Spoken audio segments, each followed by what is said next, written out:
Here we go. Here we go. Try it one more time now.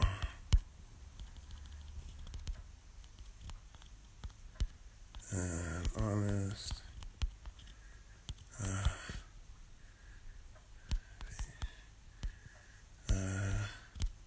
Just typing in the name.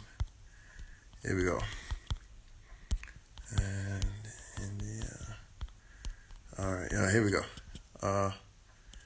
Post. Comment. Let's ask to join. Let's have a search. Here we go. Okay. We'll give it a try. Hey. Hey. Here she is. Oh, Here she is. How you doing? We good. got we got there. We got there. No worries. Okay, so now let's figure out the sound. How do I sound? You sound great. You sound really clear, actually. Okay, trying to So use these for the first couple times. Let's see. tidy. Nice. Nice. I hear you in here. What am I thinking? I hear you here. How you been? How you been? Now we got over there. How you been? Good. Are Hey, you? how are you? Yeah, tired.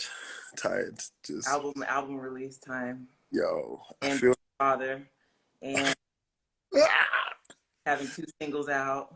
Oh, And album comes out on Friday. Friday. I understand. I don't know how you've. I mean, you're the boss. I mean, you're a pro at this. No, Technically, but it's different every time. you reckon? So, I mean, I've released 8 albums now, and every album release is just different every time. Like last time I released the album, I had um, personal stuff going on. Like my songwriting partner, Blue Miller, had passed away, Yeah, yeah, ending a 2-year relationship, and then I had like dental stuff that came up. yeah. So I Sheesh. was like all that, like having like actual surgical procedures on my teeth and dealing with all the emotional stuff. And I had a whole new crew.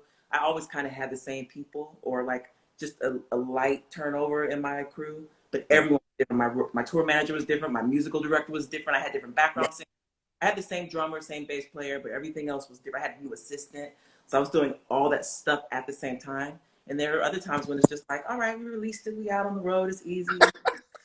So you know what's gonna come up, and next time you release an album, your children will be older. Yeah, I It'll mean, be a different experience. You'll still be a father, but it'll be a different experience. So, yeah. I'm just doing one step at a time. I don't think I'm ready for that just now. ready or not, Hey, so listen, I am for again just it was such an honor just to share gold with you, to have you to have you bless and grace us with your voice on gold. I feel like that was probably one of the most nerve-wracking times in the past 2 years that I've had. Like just reaching out and being like, yeah, I wonder if she's gonna be into this or not. it was nerve wracking just to reach out. Yeah, no, listen, right. I mean, who does that? Someone asked me about it. I said I felt like a 14-year-old girl just reaching out, like, "Hey, just me." I mean, come on, you know? Well, I have to say, people ask me for different things all the time, Sure. but when I saw your request, and I was like, well, let me just go hear the music, which is kind of what I do. If it looks like it's completely not credible request, I don't look. But if it Right. looks, see. But when I heard your voice, I was like, I will gladly sing with him. Remember, I made you send me a bunch of songs. Yeah, 100%. So, but when I heard Gold, I really wanted to sing that. And I think there's something important about the performance being of a song you just can't stop singing. Sure. Like when you just can't stop, you can't stop thinking about it, like it's going through your head and it makes you want to sing. Sure.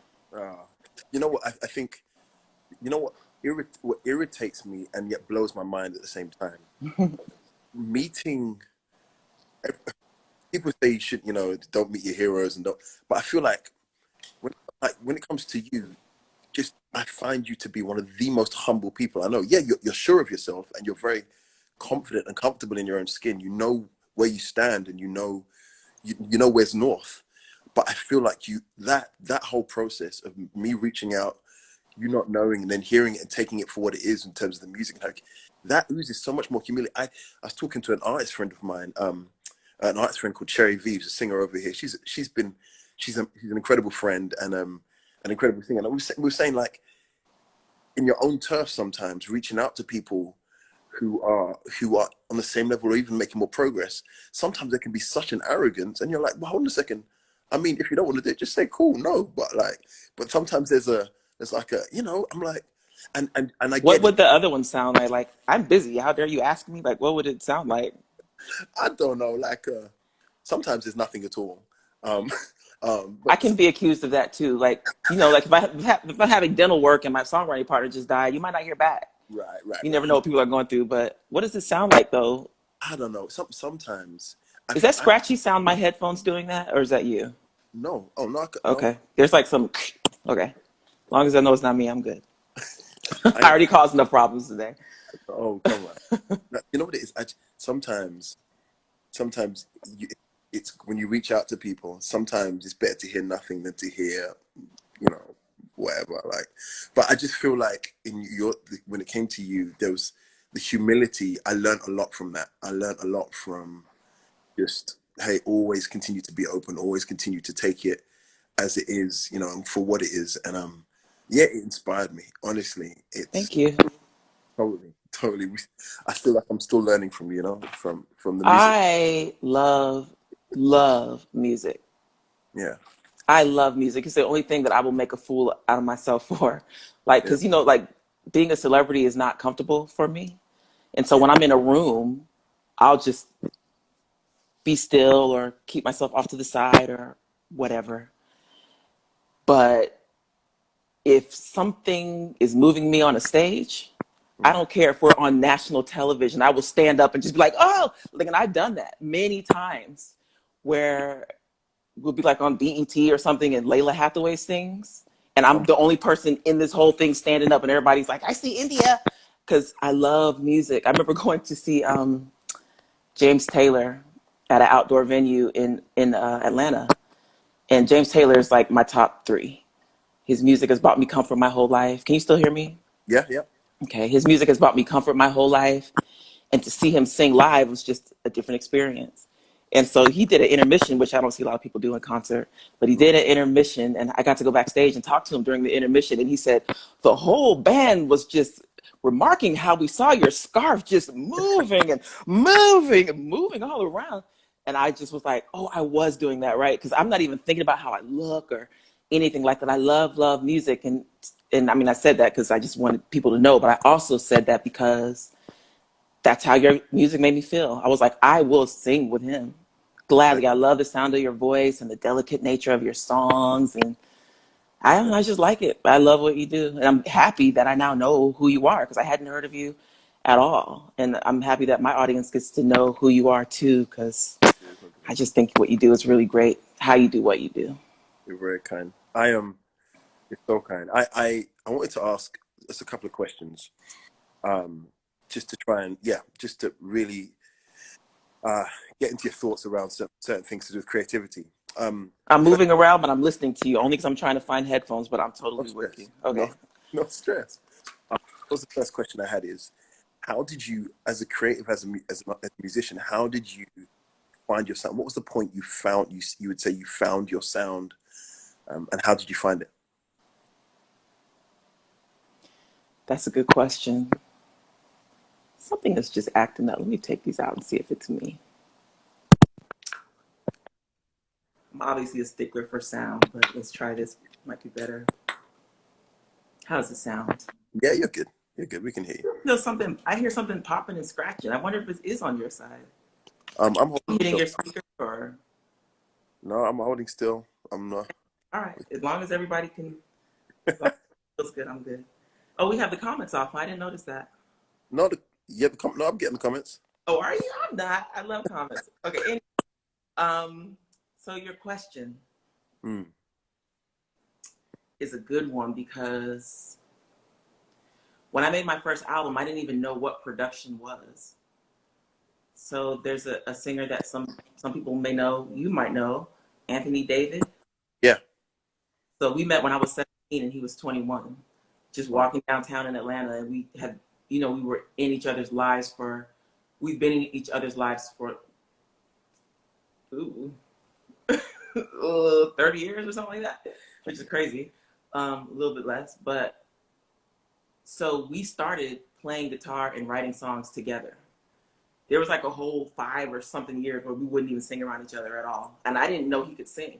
And then he heard me, he snatched my recorder from me one day. I was 19, and he snatched my recorder and was like, let me listen. And he started singing, and he was like, what? I can't believe you have that kind of roll. And he got out of the car and like was holding it in the air and back. He was just laughing at how well he thought I could sing, because we didn't sing around each other at all. Right. And I sing around most when I was 19.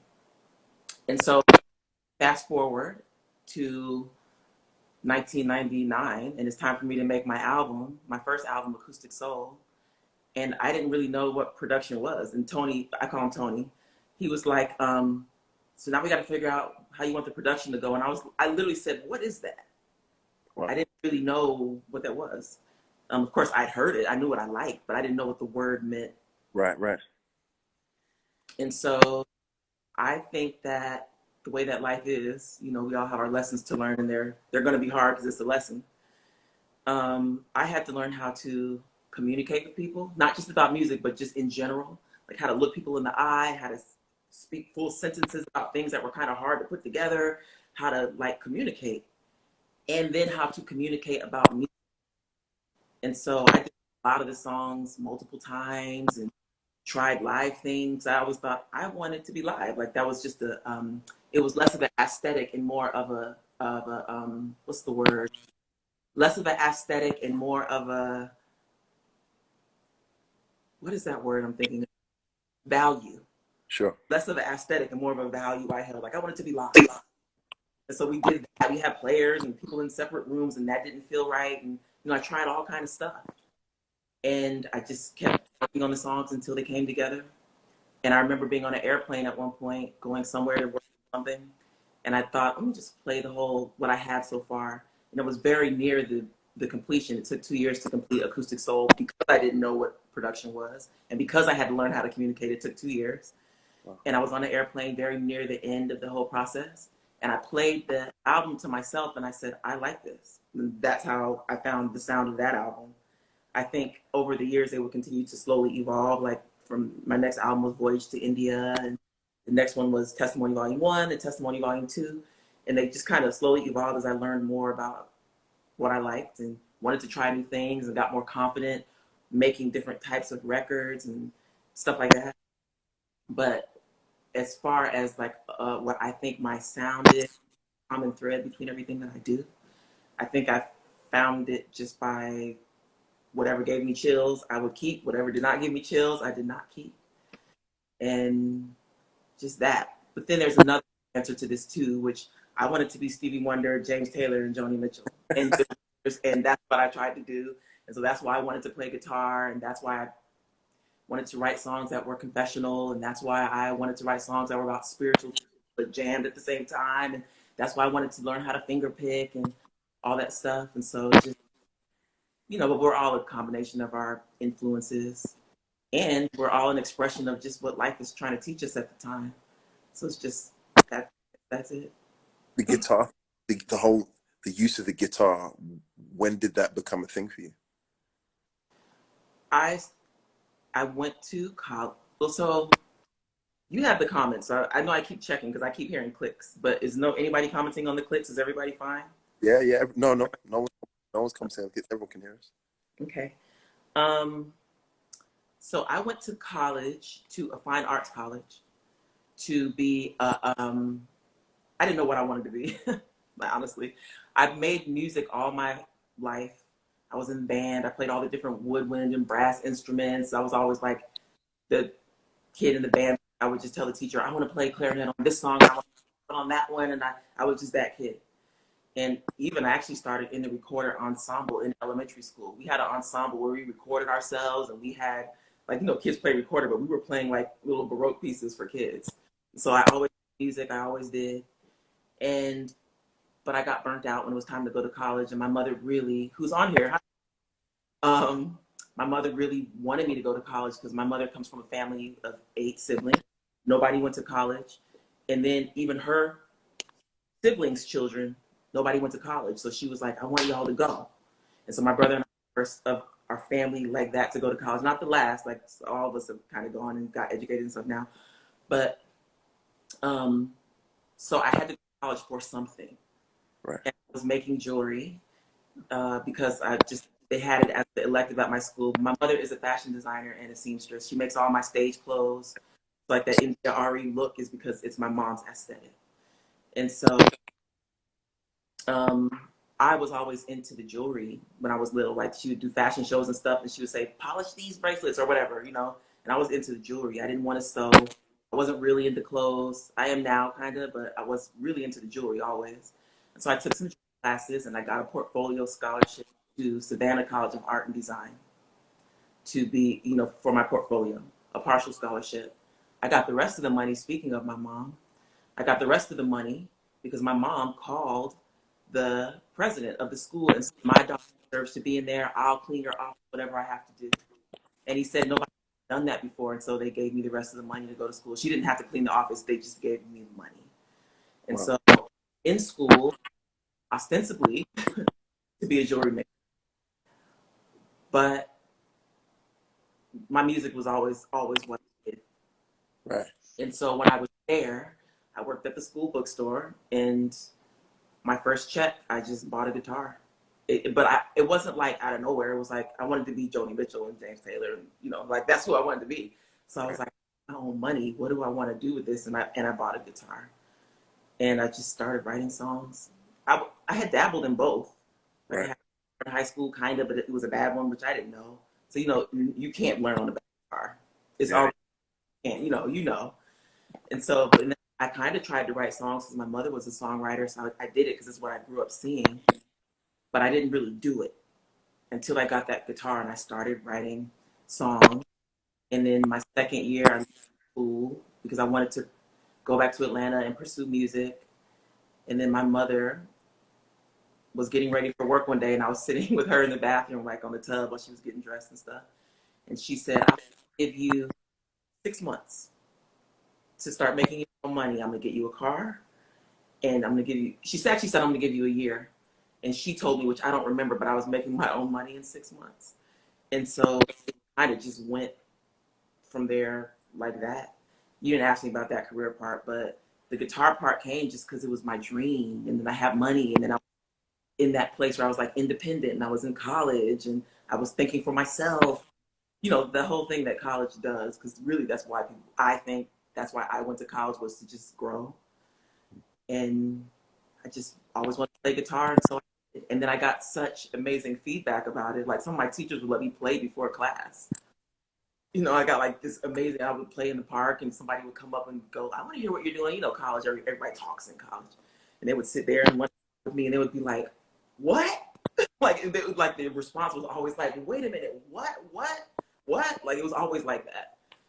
So I always got standing ovations, all the things I did, and all that, and so like that. They so Pete's are basically saying that there's like a small clicking sound just on your side Oh, it's on my side. when you're talking. Yeah. Can you see? Hey. There's just so much going on. I'm also an astrologer. Don't get me started about what's going on. Let me see. Let's plug in again and see if it works. I don't know what that is, y'all. Testing 1, 2. I still hear it too. I'm gonna just talk to you about something random and see what happens here. I feel like Yeah. that's better. Do you? Yeah. Yeah. Actually, you do sound clearer. Actually, yeah. I wonder if it was just rocking back and forth. I literally have my iPad propped up on books. So No stress. This sounds great. yeah, it does. You sound good too. Um. Okay. So So here's anyway, yeah, it came from a lot of different places. You know, I used to have fantasies of like playing guitar. um, Like I would take a racket and be like, I would listen to James Taylor music and be like, like in my mind. It's just what I always wanted to do. But I understand now why. yeah. Everyone's saying that's better. Everyone's Better? saying. Okay, okay. Okay, Um. y'all. So here's the thing. You, I feel like when it comes to you, there is a you're one of the words which automatically comes up in my mind when I think of you and what you've done and what you continue to do is worthy. And you have it on your merch. You have it. You're on stage wearing t-shirts or tops with that word on. When did you start to? When and how did you start to value what you bring to the world?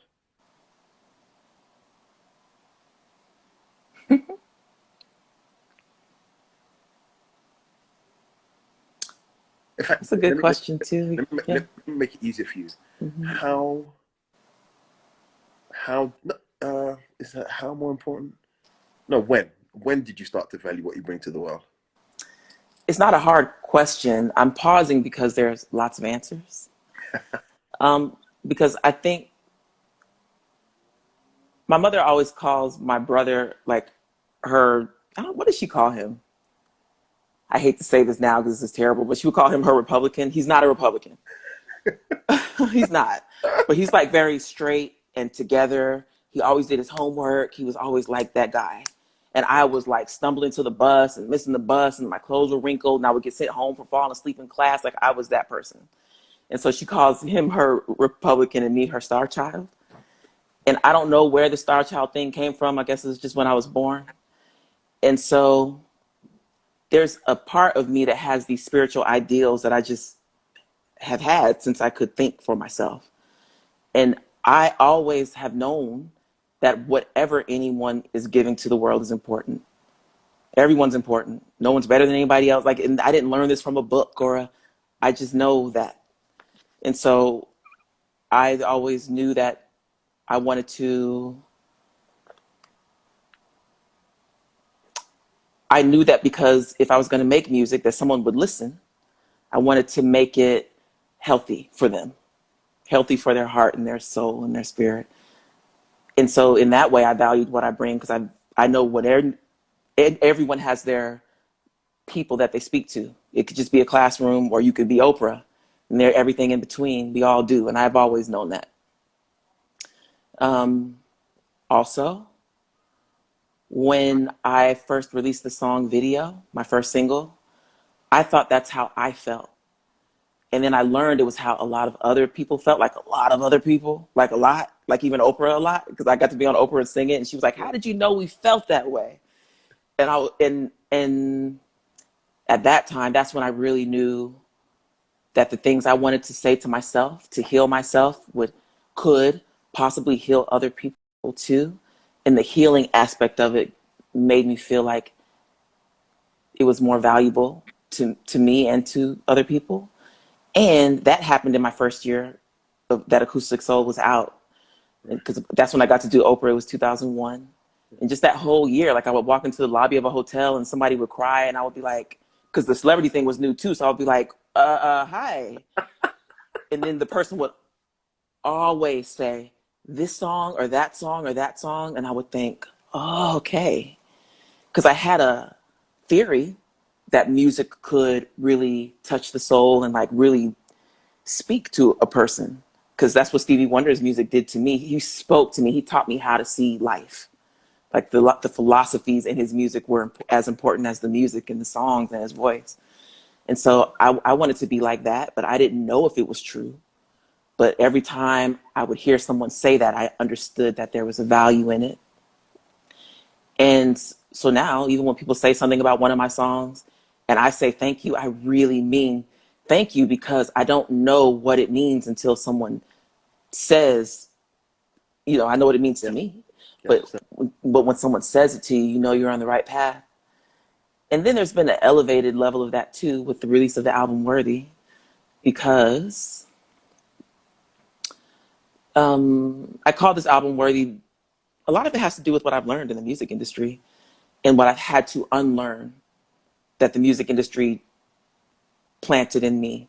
Like it really, a lot of the things I went through in the music industry shook my confidence. And it also made me sad about the state of humanity. I would just be like, people do this? And all that together was really hard to hold. And so for me, the word worthy means deserving of regard and respect. And the reason why I would affirm that for myself is because I have to remember that, because the world treats different people different ways. And so as a Black woman in the public eye and in the music industry, there's so much bullshit that comes with it. It's like so much. And some of the stuff is so crazy, it makes you almost want to laugh. It makes you pass crying to laughing. I can tell you some of the craziest stories. And so that's what worthy meant for me. It's like, it addresses the whole person. It doesn't say you're talented or you're handsome or nice voice. It says you were born deserving. And we all are. And that's what worthy also means to me, that everyone is born deserving. And to remind myself of that and to remind other people, because I do value what I bring to the world, because I understand that someone is listening and that someone feels exactly the way I feel. And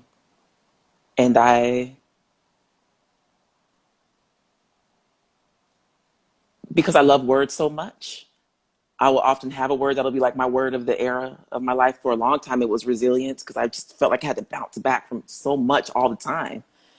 And worthy has been my word for a really long time. I mean, it long for me, like the word will maybe change every year or two. Worthy's probably been with me for about 5 years or 7 or something now.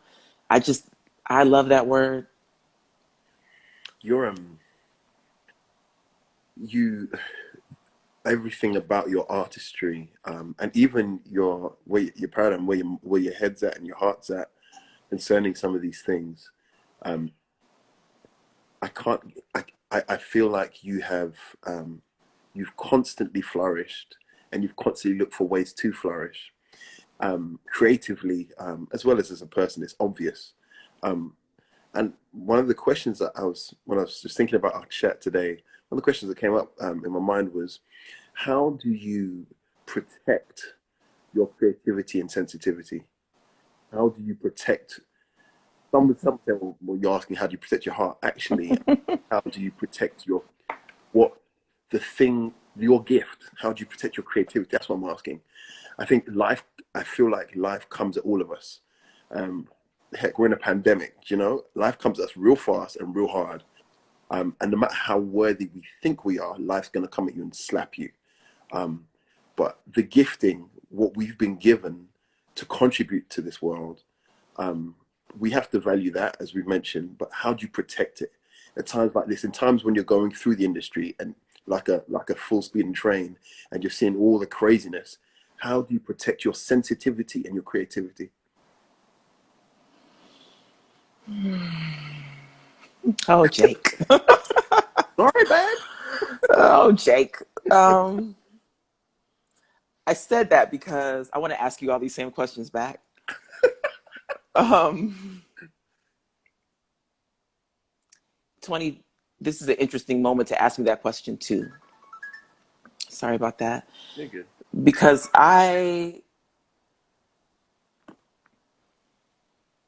it's been a little bit different for me. What I have had to learn is how to manage my sensitivity and my creativity, because I'm so sensitive, it's not going anywhere.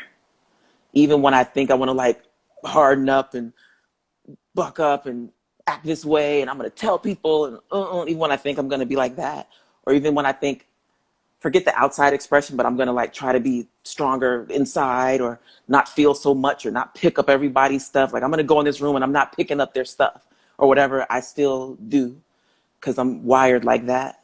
I think that's what comes across in my songwriting too, like the sensitivity of it, which is what I love about your songs. They have this sensitivity that I love.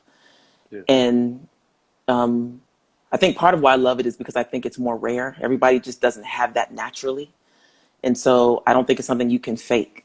Even when the song's upbeat, the sensitive nature of a person comes out in their voice and how they sing things, and it just is. I find. And so like sensitive people are like my people. And so, because sometimes I call it being severely sensitive, because it's a lot. Yeah. It's a lot, and it's been hard to be a person who's sensitive, but also can manage like being in the world and having like energies coming at you. So I would turn it off sometimes if I could. Like if I had to be on 9 flights in 12 days, it would be nice to turn it off, but I'm not like that. I've learned in 2020 how to turn it down, but that's a whole other conversation. And so protecting my sensitivity has not been a thing. Protecting the way my sensitivity affects my health has been a thing. Wow. And so I've been learning how to put my health first, which I thought I always did, but I was putting my emotional and mental wellness first, not my physical wellness. But 2020 gave me time to do that. And so protecting my creativity is a little bit of a different conversation, because once you put out one album, people have an opinion about what you should do next. And then the second one and the third and the fifth, and people are, and I think that's where my spiritual life comes into play, because when I write songs, I just get really quiet and go to that real quiet space that's a lot like prayer or whatever you want to call it. And in that space, I'll literally just pray, like, just let me release anybody's expectations at all, because you can't please everybody, and everybody wants something different, and trying to do that, well, that is writer's block. You're going to get stuck. Yeah. And so, and my creativity is my sacred space. I have a song out. I mean, I did this short film with 2 songs. One is called Crazy and the other called Sacred Space. Stunning. Thank you. And Sacred Space is, it's hard to say what's my favorite on Worthy, because to me, that's the best. That's the album that best fit what I intended to do. Like, I did what I meant to do with that one. Wow. The other ones kind of just come together. But this one was like, I want to do this, and it was just what I wanted. So it's hard to say which song is my favorite, but Sacred Space is my favorite, just for a lot of reasons like that. The aesthetic that I love, the James Taylor and the Joni Mitchell, and the aesthetic I love. Come on. And so people say, well, what is your sacred space? Like, they ask me that in interviews and stuff. And music is my sacred space. And the last thing I would allow in that sacred space is other people's judgments or their expectations or any of that. Like, that's the thing in this world that I have that's mine. I give it away when I'm ready. I keep it as long as I want to. I protect the time to create, and I protect my mental and emotional and spiritual state when I'm in that place. And so it's not natural. I don't just automatically go into my place and, like, I don't have any of the thoughts. But when I have the thoughts, I'm like, this is my place, get out. This is mine, get out. And there are some things I've done creatively that I don't love, but it was still my choice. Like, I have a strong willpower. Like when I focus on something, I'm like, this is what I'm about to do. I'm going to get it done. Like, I'm just like that. I'm like a fire hose energy when it comes to the things I want to do. And so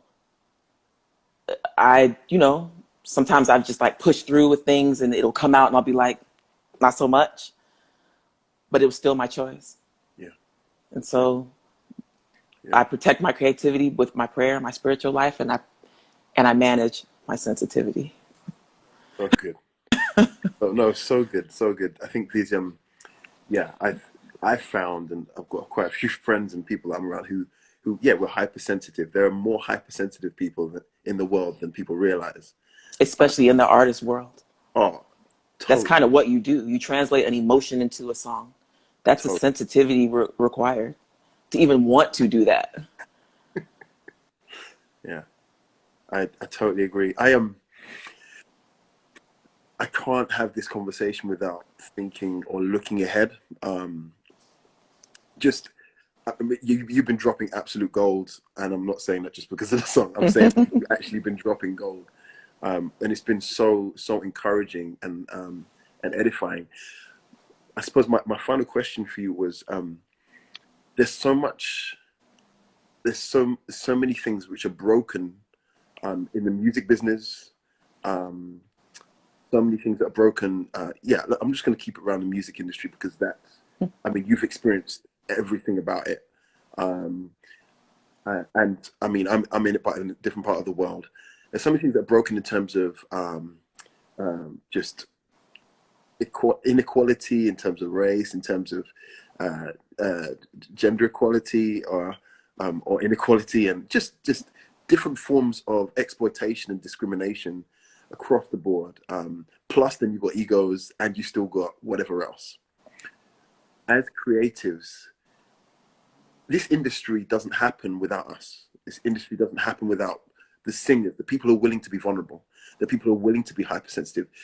This industry, as well as many other industries, don't happen without without people who are willing to get walked all over or push through. Looking ahead, how can we as creatives, as singers, as songwriters, how can we help to fix what's broken with our industry?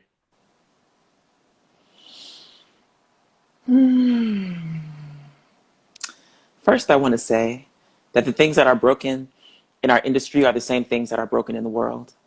It's the same things. And I think a lot of times people miss that because people look at a person who is able to live their dreams and think, well, what do you have to complain about? You know, because a lot of people work 9 to 5s that are not their dreams, but we get to live our dream. And so people miss the things that we actually deal with on the political side. And I've been asking myself that question a lot, especially this last month. And where I'm at today is I think the way that we fix it is the same way that we fix a lot of the things that are happening in this world, and that is by community.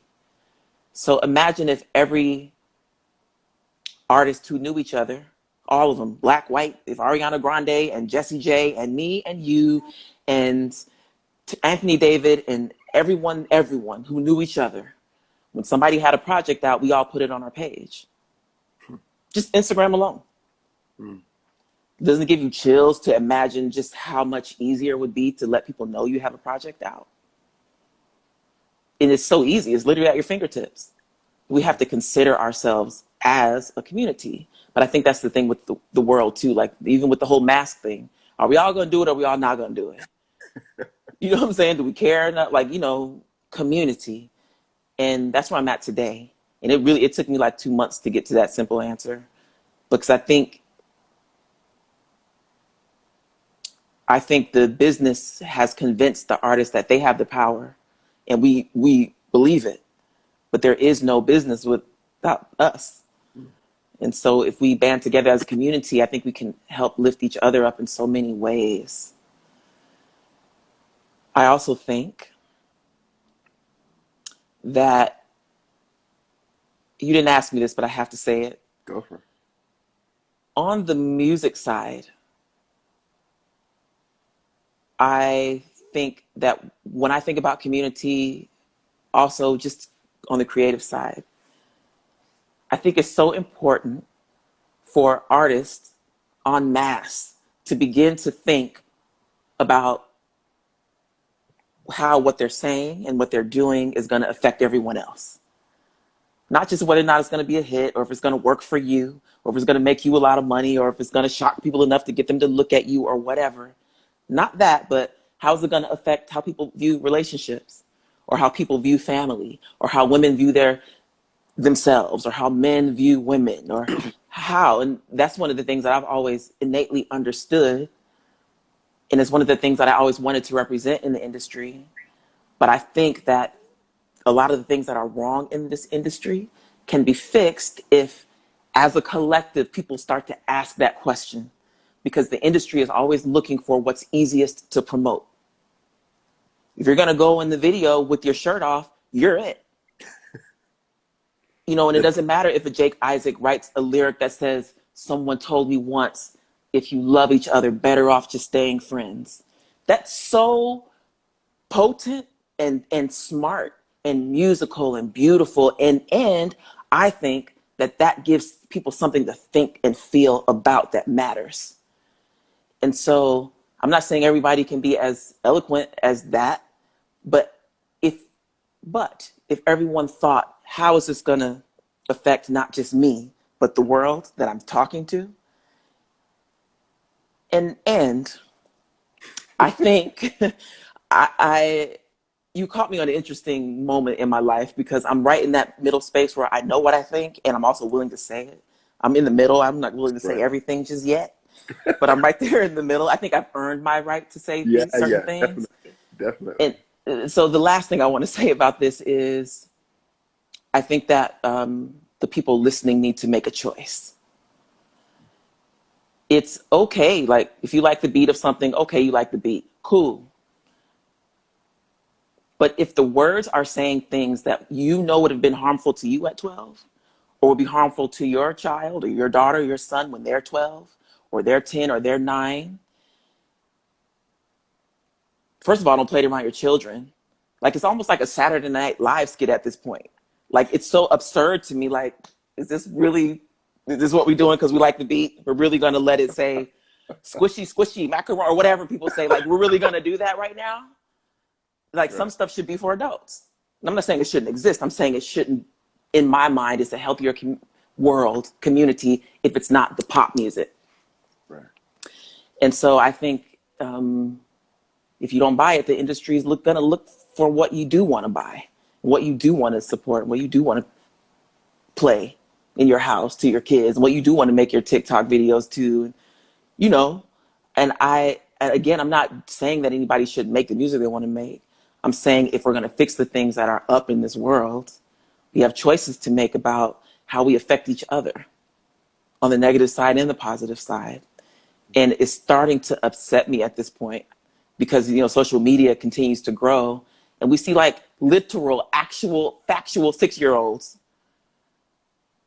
Like they're 6 with their cute clothes on and they're so cute and their little buns and they're so cute and their parents are making video and the song is saying, "In my kitty cat, what are you doing? What are we doing?" Like, really, what are you doing to the world around you? And it just, I think all of it comes down to us making choices that are good for each other. And I know that's idealistic, and I have finally realized that I am an idealist. But if you ask me the question, that's the answer. It's good. It's good. Community and being more aware of other. What else are we gonna do? Yeah. There's a great word. I'm not sure which part of Africa it's from, but it's Ubuntu. I am because we are. Mm-hmm. And it again, it kind of leans into the whole takes a village to bring up a child. Just the idea of community and I completely agree with you. I feel like sometimes spaces to giving someone the space to be open and honest. It's great to pull these things out, but I think every now and then it's important to go actually publicly. I agree with that. I totally stand with you on that. And also I agree with you because you've seen way more than I have when it comes to this industry. And I just feel like it's so hard sometimes when there's the unspoken pressure of being a TikTok influencer or Instagram influencer, be it like trading in Forex and Bitcoin and doing this and being a millionaire and taking over the world. Having a hit record. Right. And having a next hit and having a next hit Right. and having a next hit. Right. In the midst of that, it's very easy. It's very easy to forget your why. And actually music is meant for hearts, not charts. This is just about, you know what I mean? I never heard that. Oh. That's good. Music is meant for hearts, not charts. Yeah. Yeah. But like, you know, it's just, I've just found it, especially in my journey, I found it super easy to forget that. That's why a moment when someone of your credibility reaches back out and goes, "Hey, let's connect," it blows, you know what I mean? Because it just reminds me of actually the common thing here is music and its impact on people's lives. And I don't know, India, yes. So listen, I want to thank you so much for your time. Well, wait a minute. Before you do this, no, every once in a while, we'll be texting and you'll be like, "I got to put the kids to bed," or something like that. So do you have to go? Because I want to ask you some questions. Oh, do I have to answer? No, you can say no, but you have to let me ask them unless you have to put the kids to bed. No, they're in bed already. Go for it. I mean, I want to start with just some simple ones because I know there are a lot of my audience is on here too, and the numbers are going up. So why get off now? So I know you're from the UK. Yeah. But your ethnic background is, are you Jamaican? Antigua and St. Kitts. Oh. Yeah. You told me that when we first talked, Antigua and St. Kitts. Okay. I just learned from Cicely Tyson's biography that her family is from St. Kitts and Nevis, Yeah. which I did not know. It's one of the best islands. One of the best islands in the Caribbean. Of Way course it better. is. Way better than Jamaica. Of course it is. And when is your birthday? The 9th of July. The astrologer in me is like, You see that? family man. Yeah. And not just as a father, but family, like your mom, your parents. And Yeah. that's Yeah. sweet. That's sweet. I'm trying. I mean, you're doing it. Everybody's trying when it comes to parenthood. My brother has a daughter now who's, little. She's 6. And watching him try is like, you doing it. Every day is a try, apparently. But I didn't understand that until I saw my brother become a parent. Sure. And so I may be projecting, but I've said this many times already on this chat, that I like the sensitivity in your music is what I really love and respond. I mean, I love your voice and everything else, but it's the sensitivity behind all of it that I think I really respond to. And how do you, there's two things I think, I might be asking you a question that doesn't matter to you, but one thing is about manhood and being sensitive in your music. And the other, the concept of manhood in the society, what people expect. And the other thing is just as a sensitive human being, like how you manage being a family man and a father and having a studio. I guess you have one in your house, and Yeah. how you do all that and how you manage your sensitivity in that way too. And I don't know how well known you are in the UK. I forgive me. I don't know. I just know I love your music and I'm happy to know you. But when it comes down to like yourself as a songwriter and a man and a black man and music that is like emotional and has sensitivity to it, not just lyrically, but energetic sensitivity, has it ever made you feel like that's a difficult journey for you in any way? And also, has it felt difficult from the outside in any way? Yeah. I am. I once tweeted something which you never know, then you put things out online and you get a bigger response than you ever imagined. I once said I'd rather make relevant music, authentic music with conviction than popular music with apology. I don't know how to be anything else. And Yeah. sometimes that's not cool. Yeah. Sometimes being vulnerable and writing romantic songs, especially as a black British man with a guitar in my hands, first of all, I found myself to be a rarity. And some people be, oh, well, you're unique. Nah, bro. Like, like sometimes I feel like I stick out. I know the And feeling very well. sometimes it's sometimes I'll be like, yo, why can't I be cool like so and so? I've got some friends, and I think they're super cool. Like, I've got some even like guys who Sam Henshaw's on this album, and I think he's super cool. He's just so cool. But and he knows it. Like, I love him. He's a brother. And but sometimes I find that my vulnerability or my sensitivity, particularly in songs, it connects to who it needs to connect to. And I feel like it connects to a lot of people. I'm not saying that in an arrogant way. I'm saying that I'm being real, and I know that there's a real part in everyone, and I'm sure people can grab a hold of this. But because it's not popular, sometimes I struggle with that, and then I want to close up, and I don't want to be vulnerable, and then I go through a process, and it's a part of my creativity cycle. It's the you're on a high. This is great. This is amazing. This is crap. This is right. This is absolute, what you'd say, trash. This is trash. Absolute trash. And it happens all the time. I have to laugh. You started. I understand. Started I understand. You know, and particularly as creatives, I've honestly, and with my masculine, I've been saying in interviews, people go, where did that song come from? Oh my gosh, that song's a great wedding song. Where did that song come from? And I say to them, actually, I write and I sing the stuff that I don't find it comfortable to say. And that's the only reason I keep going, because there's stuff that I end up needing to say, and so I just say it in that. That's how I started. And then I was like, now I have stuff I want to say loud. Yeah. Understood. Yeah, you have to be who you are. Yeah. And that can sometimes be a complicated process. But I think what you said, and that's why the questions I asked you earlier, this is where they came from. Knowing, acknowledging what you bring to the world and grabbing a hold and protecting that. It's not easy, and as let alone trying to. I feel like I feel a massive sense of imposter syndrome as a dad or a husband. I'm not good at this stuff. I'm an absolute amateur, Like I'm a certified amateur. Life that I'm living, but I know that if I can pursue protecting what I've been given in terms of whether it be being hypersensitive, being a creative, if I can protect that and continue to try and be more vulnerable with that, no matter whether it's cool or not, then it's worth it. Your children are what age? 3 and 1. So you're only 3 years old as a father, and you're 1 year old as a father of 2. Yeah, sometimes It's new. I've got a 13-year-old and a 15-year-old. But... Not yet. Don't rush it. Yo, I'm telling you. But yeah, I hope that answered the question. Yeah, you did. And so when you're at home working, do you work at home often? Well, during this time, I do. Oh, right. What I asked that for.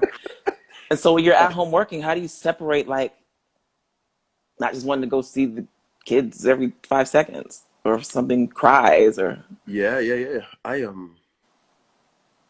it's work. So I as much as I'd rather be down here like doing pillow fights with the 3-year-old and I don't know, watching Transformers, I feel like it's they are part of my motivation to keep working, and so I just crack on. And then when it's lunchtime or when it's end of the day, I'm down here real fast. I get that. That's beautiful. Yeah. I hadn't yet had to confront that in my life. Like, I don't have children, and so everything, my music is my children. Sure. For real. Like, those are my kids. And so I ask myself just theoretically, like, what would I do? How would I do that? And so, interesting. You just do it because part of the motivation is you. I was on the side of the stage with a very big artist who I don't want to say their name just for certain reasons. Yeah. But they had a very young child, very young. The baby was like 2. And they were on the side of the stage and getting ready to go out, and the baby cried. Babies always cry when you walk away from them. Yeah. And the artist said, "I'm doing this for you." And said, "I love you," and turned around and went out to the stage. And I was like, oh, right. Yeah. You see, right. I mean, personally, if the 1-year-old started crying, I would just turn and say, "Listen, dude, social distancing," and walk off. Good answer. 100%, they got to learn too.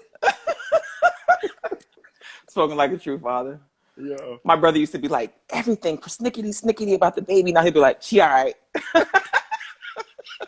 She all right. I don't know. What did you guys eat today? I don't know, French fries. I'd be like, Jawan. Yeah. Understood. India, can I fire some last questions at you, please? Yes, please. Sure. Okay. So these are rapid fire, and you're not allowed to think too long about them. Is that okay? Mm-hmm. Okay. MJ or Prince? MJ. Prince.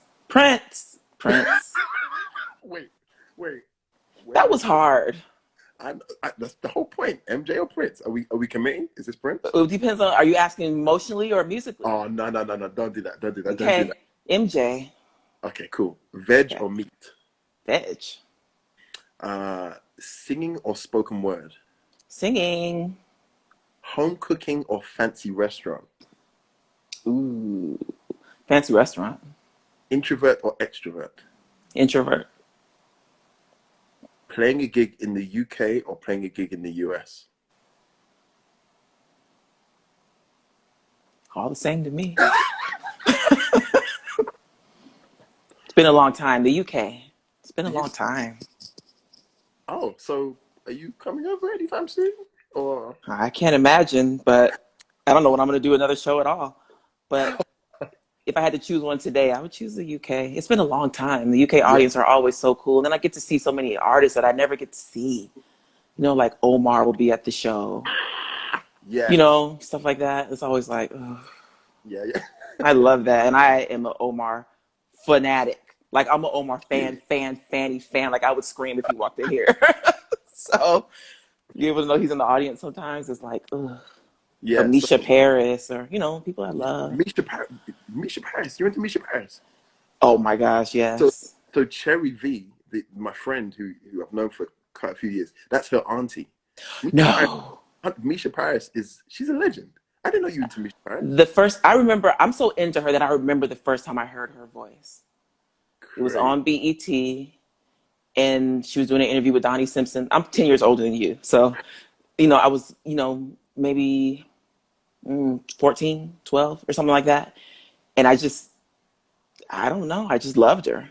And that song "Whisper a Prayer," like I remember when she released that video, I would just watch it and watch it and watch it and watch that video because the sensitive, you know, that sensitivity, that ballad, and how she sings, and then she has like that shaka singing, and like you know, I love her. And there's one time I came to the UK and she had a radio show, and I got to be interviewed by her, and I got to find out how like bawdy she is, like she was like loud and you know all that, and so that was cool too. And then she came to my show, and I saw her. You know, I love Misha Paris. Yes, I do. Sheesh. That's your Well, friend's auntie. yeah, it's mad, right? Yeah, That's yeah, so yeah. cool. So your friend must be a great singer. Yeah, she's alright. She's alright. I'll stop. I don't know if she's watching, so I'm just like, she's alright. I mean, I'll just claim it. If Misha Paris was my auntie, I'd be like, I sing. I sing anybody under the table just from family roots alone, and I don't care what anybody got to say about it. Yo, India, you're an absolute legend. You literally are a legend. Thank you so Oh, much stop. for, Thank you, too. yeah, thank you for this Now I have version. one more question. Oh, Who is your musical hero? from there's two. Can I give two? Yes, please. Um, James Brown and Paul Simon. I have to digest that for a second. No judgment. Don't judge. Please don't There's judge. there's no bad answer. One time I heard a bad answer, but it was a hip hop thing, and I'm not really hip hop head, so I didn't get it. Paul Simon and James Brown. First of all, what a combination. Yeah, Why James Brown? he is. He's an innovator. His groove sensibilities. My first Oh, instrument's right, drum. because you're a multi instrumentalist. Well, I started off on drums, and you can't, yeah, you Yeah, can't do that. yeah, Uncle Clyde on drums, like that's just a whole, I yeah, get that. totally. I But get then that. Paul Simon he took risk as a songwriter, as a singer songwriter, just didn't, particularly the Graceland album, just mixing with the whole South African thing. I feel like I was supposed to have been South African, like they are so rich with music, and I just feel like a mixture between those two. Very interesting. I have to say this because I can hear my mom now. Sorry about that. My Uh-oh. battery's getting low. You're going to get your wish, and you're going to get me to stop asking you questions in a second because my battery's getting low. Um, but I can hear my mom saying, "You need to tell him." But I got to go hang out with Paul Simon at his house once. How? When? Why? How? It was after Acoustic Soul as I was making my second album, Voyage to India. So I had like that. I don't know how much you know about my story, but I had like the success of Acoustic Soul, but also the notoriety of going to the Grammys and being nominated for 7 and winning none. So a lot of people got to know my name because I didn't win. And so he knew who I was, and he wanted to write a song with me. And so I went to his house. It didn't work out. In hindsight, I would have done it differently. Um, because I knew who Paul Simon was, of course. I knew about Graceland, of course. I knew about Simon and Garfunkel, of course. But I wasn't, I was too controlled by like my inability to like control all the endorphins and everything that happens in the body. You know, like I have come to realize, just like as a grown woman, like really life is kind of like managing your hormones. Like, like anytime I get a chance to talk to Stevie Wonder, like if say I'll shoot him a text and I'll say, can you talk today? My whole day is consumed with when that phone is going to ring. And then when it rings, my armpits automatically go off. Like it's like you're just trying to manage yourself. Right. And so with Paul Simon, I like had all this stuff, like he even knows who I am, and he wants me here, like he wants me to write, and I couldn't manage it all. And so like my way of managing it was to just make it all like normal. And so he said, I want to talk to you about like your relationship with your father. And I want to put your thoughts into this song. Wow. But he didn't want me to write. And so there was like no publishing involved. But I was still going to get to sing because we were going to do it as a duet with Paul Simon. But I was still like making it normal. So like, well, I'm not going to give away my story. And, and it doesn't get to be my song too. But if I knew what I know now, I would have just managed myself and let myself sweat and let myself feel everything I feel. And I would have said, okay, I'm nervous now, but I'm happy to be here with you. I just would have said what I had to say and do what I had to do. But that's what happened. It's one of the regrets I have. I regret not working with Ray Charles too. Because I had a chance to work with that last album he did. And then like things were moving slow and there was a contract and we just didn't get it done. But one of the things I know now at this age and this point of life and the wisdom I've gained is whenever your elders call, just go. Whoever they are. I feel that way about Prince too. He was always like, when are you coming to the house? When are you coming to the house? When are you coming to the house? When you come to LA, come to the house. Prince was always saying that. And I couldn't manage that. Like I couldn't manage the hormones and endorphins of it. You know what I mean? I'd be like, next time I come, instead of just suck it up and go. Tell him you're nervous and walk in. Yeah. And now he's not here. And so, yeah. Levels. Yeah, I got a lot of stories, but levels to this thing. Absolutely. So listen, before I go, there's been a very annoying person who's been messaging me, and I've been swiping away her messages the whole time. My baby sister, I say baby sister, she's like 3 years younger than me and got 3 kids. But my baby sister said to say, India, I love you. She messaged me. She said, hey, Jake, if you don't feel up to this interview, I'll take it for you. That's what she's rude and out of order. She's been rude and out of order. So I just wanted to give my dues. And let Laura, her name's Laura Adiemi, and she's highly annoying but highly lovable. Hi, Laura. Yeah. We'll do an interview next time, Laura. Please don't encourage her. Please don't do that. That is so funny. India, I love that. Thank you. Thank you too. It's fun being with you. 100%. Thank you for having me on Gold. Thank you for writing that song, which is absolutely insane. I have to tell you, since we're having this conversation, you probably won't have it again. I would have done something a little bit different with the mix. Yeah. So it was my song, but it's not mine. It's yours. And so I was like, like I text you, I was like, whatever you want to do, it's yours. Because I trusted you and I love the way that it came out. I really do. And a lot of times I do stuff with people, they don't get my voice sounding right. Because I don't need a lot of stuff. I don't need reverb. I sound how I sound in my mic because I have my own mic chain. And you got it right. And I'm proud of this song. I'm proud to be on it. I look forward to the day we can sing it live. Yes. Come on. And I look forward to your concert coming up. Come on. Knowing that I'll be a part of that in a little way. I'm gonna get my video together soon. No. Yes. Come on. And I have some other ideas for you too, but we'll talk about those another time. I'm ready. I'm happy to know you, and I'm happy for today. This was nice. Totally. And thank you for your time. Thank you too. Thank you too. Bye, Mom. Bye, Laura. Bye, Laura. Hey, take care, my dear. See you later.